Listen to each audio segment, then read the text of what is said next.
Now, a lot of people, when it comes to buying used cars, you will ask the things like, hey, how's the service history of the car? The car pernah kena accident before. You know?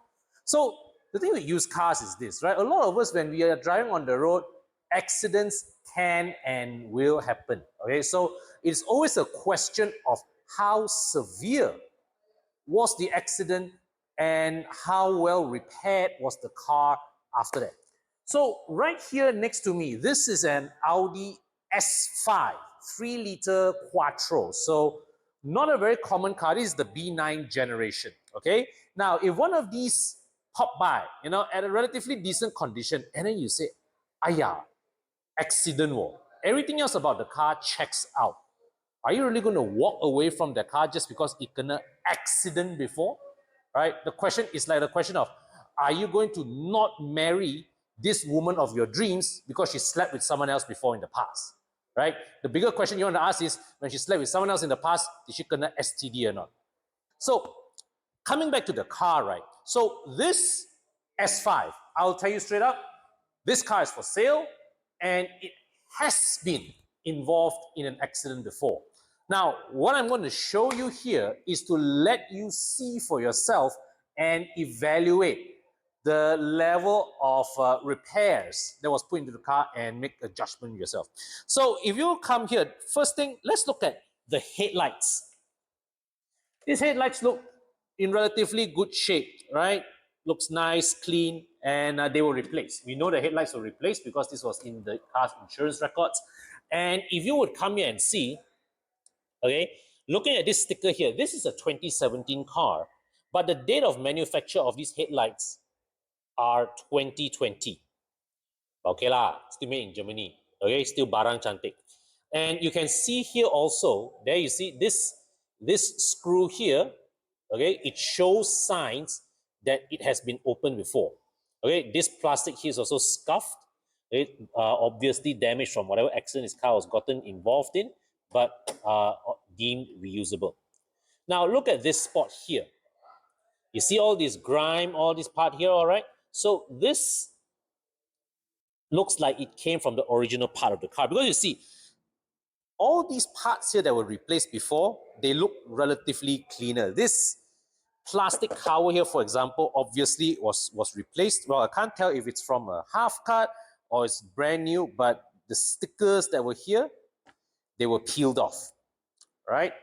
And but here's something crucial you want to check. Look inside there. Look in under that member. Okay, that member shows no, that structural member there shows no signs of bending. Why is that critical? Because in the event of a frontal collision, if this guy bends, it shows that the suspension tower would have been compromised. But in this case, it has not. There's this structural member here shows no signs of bending, and also this member here, which is fastened to it, shows no sign of any collateral damage. And you can see these welds here, this weld here versus this weld here. Okay, they look pretty symmetrical. They look like they came from the factory as well. Okay, so but here you can see also, see this member here. Okay, so this screw was open before, and you can see this part here, right? See this under here. Okay, there's signs that this screw has been opened before. Why? Because this is the screw that fastened the headlight into place. So this is also a 2020 headlight. All right, replacement unit, made in Germany. No Audi branding anywhere on the headlight. So I suspect this is probably an OEM headlight. Okay, but still made to the original spec of the car. All right, and you can look at underside of the bonnet. Okay, so it's obvious that this bonnet you can look from here, the screws here. Okay, this bonnet screw has been opened before. Okay, it means that the bonnet was probably removed for repairs.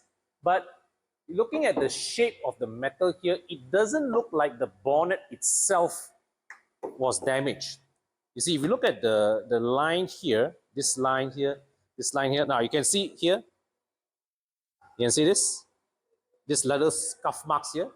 Okay, this shows the natural wear and tear of the bonnet. Means that this this bonnet was either replaced, okay, or I suspect that the damage to the incurred in the accident was below and did not impact the bonnet. Okay, so what is the lesson here behind this? Sometimes, right, cars get involved in accidents. Okay, but what differentiates whether an accident hit car is still okay to buy or best to stay away? Here, let me show you this. Here's the top tip. So look at the side profile of the car. Let me close this first. Look at the side profile of the car. If there is any form of structural damage to the car between the wheels, in the wheelbase area, don't touch. Don't touch the car. Okay, if let's say, like, for example, if B pillar bent before, okay, or A pillar bent before, don't touch the car. Firewall damage, don't touch the car. But if it is damage to the frontal area in front of the wheel, this frontal overhang area, that one, the judgment is evaluate based on the level of repairs that's put in the car. Okay, inspect the structure to see if there's any severe structural damage that compromises the integrity of the vehicle. Because remember, the strength of your car's body is underpinned by the wheelbase area. So if the accident damage occurred at the front end, past the overhang area, or at the rear, at the back, and it is mended to a high standard of repair, the car can still be safely purchased. Now, so for the front end, okay, what you want to do is, if let's say you know that this car has been to an accident before, check that structurally the front end is sound. Okay, check that all the vehicle, the engine cooling system, all the hoses and all that are replaced correctly. Okay, because that's where the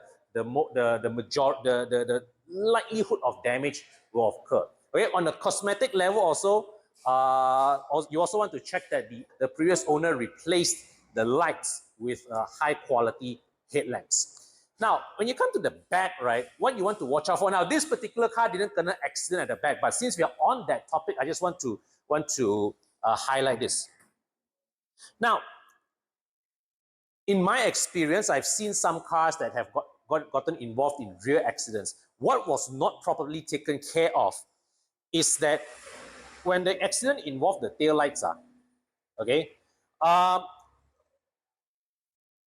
the boot area, right, sometimes there are gaps in there. They are not properly sealed, and that allows water to leak into the boot lid. So what you want to check also, okay, is that you want to open the spare tire well and see if there is signs of water entering under the spare tire. So this car don't have, okay, likely never gonna rear accident before. Okay, because what happens is that what I've seen before is that sometimes all these not so well repaired rear end damages, water seep into the boot after rain, okay, water builds up in the spare tire well, it causes mold and it causes potential rust inside the car. So that's something that you absolutely want to avoid. So now one aspect when it comes to accident repair, particular to the B9 generation A5 and A4, is this line, this character line here, that also doubles as the shut line of the bonnet. So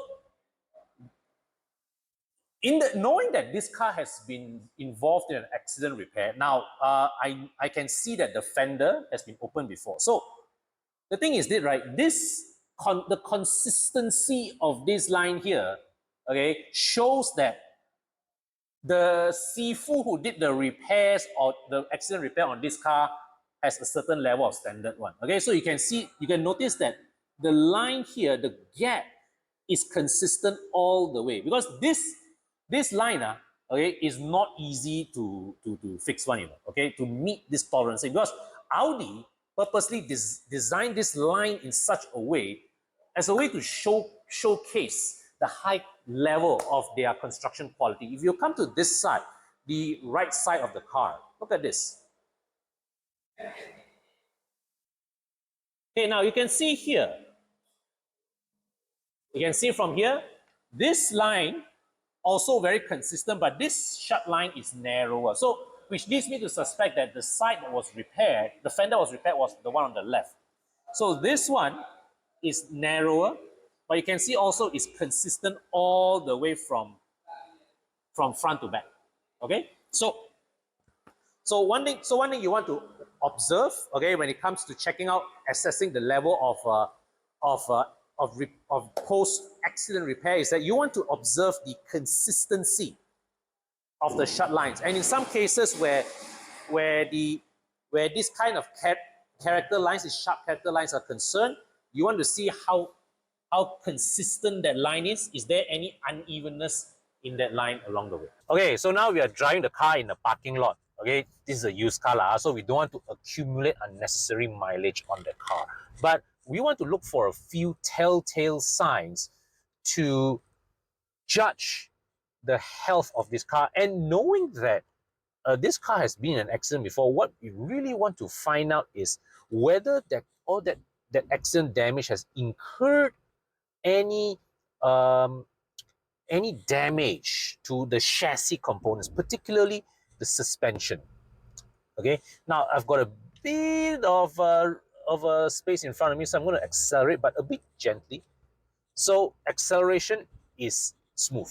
Okay, so you don't have to go very fast when you're evaluating the health of a used car. All right, what you want to do is that you want to subject the car to a lot of sharp turns. Okay, like for example, this kind of turns, right? You want to turn the car in a very tight corner and listen for any shuddering, any vibrations, which this car does not have. Okay, and I'm going up this ramp.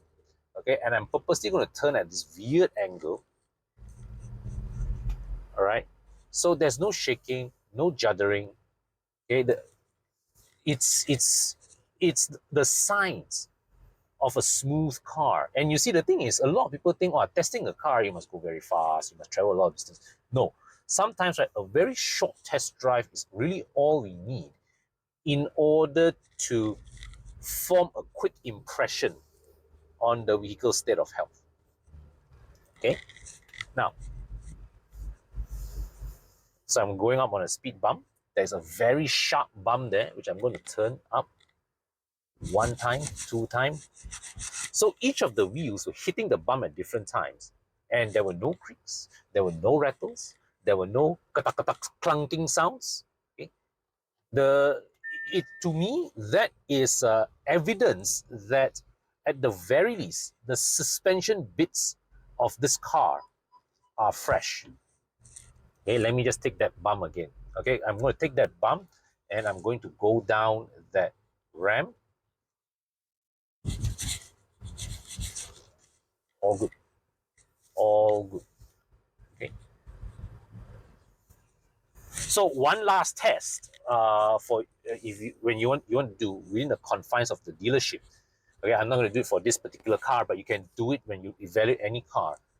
Is that once you come to a stop, don't shut down the engine immediately. Insist to let the engine run for a few minutes. Okay, and then what happens is after that, move the car again. Move the car again and see where the spot which you were stopped at earlier, were there any oil marks on the floor? So here's the conclusion. Of course, when you are buying a used car, ideally you want something that has never been into an accident before. Okay, but if that car has been accident damaged, you want to evaluate what's the level of repairs that went into the post-accident repair. And that for you, if everything else on the car checks out right, then for you as a buyer, that's an advantage because you can use that point. Say, hey, this car pernah kena accident before. Use that as a bargaining chip to negotiate a lower price. Okay, so that's it for me today. Hope you find this video useful for you. Let me know in the comment section below. Would you dare to purchase a vehicle that has gotten involved in, well, not a major accident per se, but a minor accident that maybe you have to replace bumper, replace headlight, but did not incur significant structural damage? Would that be a stopping point for you to purchase the car? And my tip is, if it's not, well, use that as a bargaining tool. Negotiate a better price for yourself. Okay? So until my next video, take care, stay safe, and I'll see you soon.